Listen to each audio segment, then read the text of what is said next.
Hi friends, welcome to Devi kitchen recipes. இன்றைக்கி நம்மளோட வீடியோவில் பொங்கல் தாங்க பண்ண போகிறோம். ரொம்பவே ஈஸியாக பண்ண போகிறோம். வீட்டில் இருக்கிற பொருளை வச்சுட்டு நெய் இல்லாமல் ரொம்பவே டேஸ்ட்டாக ஹோட்டல் ஸ்டைலில் பண்ண போகிறோம். நல்லா பொங்கல் பார்க்கும் போதே நல்லா தளன்னு நல்லா இந்த மாதிரி நல்லா டேஸ்ட்டாக இருக்குங்க. பார்க்கும்போது சாப்பிட்ணும் போல் இருக்கும்.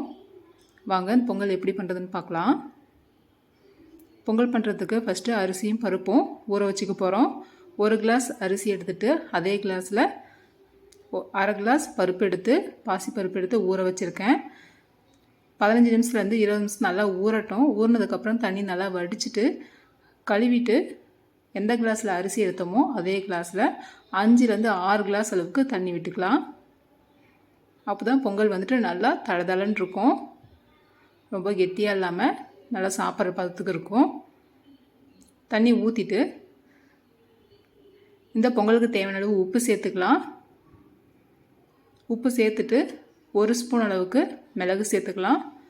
அதே ஸ்பூனில் 1 ஸ்பூன் அளவுக்கு ஜீரகம் சேர்த்துக்கலாம். சேர்த்துட்டு மூடி போட்டு 5லேருந்து 6 விசில் விட்டு ஸ்டவ் ஆஃப் பண்ணிக்கலாம்.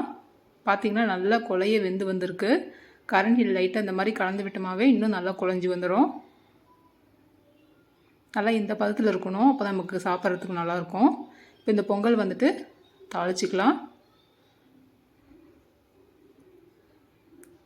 ஸ்டவ்வில் ஒரு கடாயை வச்சுக்கலாம். கடாய் சூடானதும் 2 ஸ்பூன் அளவுக்கு நான் எண்ணெய் விட்டுருக்கேன். இதில் 1/2 ஸ்பூன் அளவுக்கு ஜீரகம் சேர்த்துக்கலாம். ஜீரகம் நல்லா பொரிஞ்சதும் கருவேப்பிலை, 1 பச்சை மிளகாய் இந்த மாதிரி சின்னதாக கட் பண்ணிவிட்டு சேர்த்துக்கலாம்.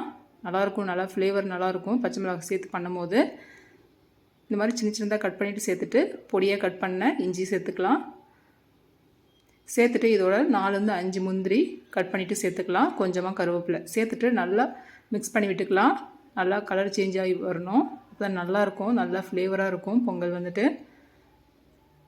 பார்த்திங்கன்னா நம்ம போட்டிருக்க பொருள் எல்லாமே நல்லா ஃப்ரை ஆகிடுச்சு. நம்ம ரெடி பண்ணி வச்சுருக்க பொங்கலோட சேர்த்துக்கலாம். சேர்த்துட்டு நல்லா கலந்து விட்டுக்கலாம். உப்பு வந்துட்டு நம்ம அரிசி பருப்பு வேக வைக்கும் போதே உப்பு போட்டுக்கணும். அப்போ தான் நல்லாயிருக்கும், நல்லா டேஸ்ட்டாக இருக்கும். நல்லா மிக்ஸ் பண்ணி விட்டாச்சு. நல்லா தளதளன்னு பொங்கல் ரெடி ஆகிடுச்சு. இதோட தேங்காய் சட்னி, சாம்பார் இதோட ரொம்ப சூப்பராக இருக்கும். நான் தேங்காய் சட்னி மட்டும் வச்சுருக்கேன்.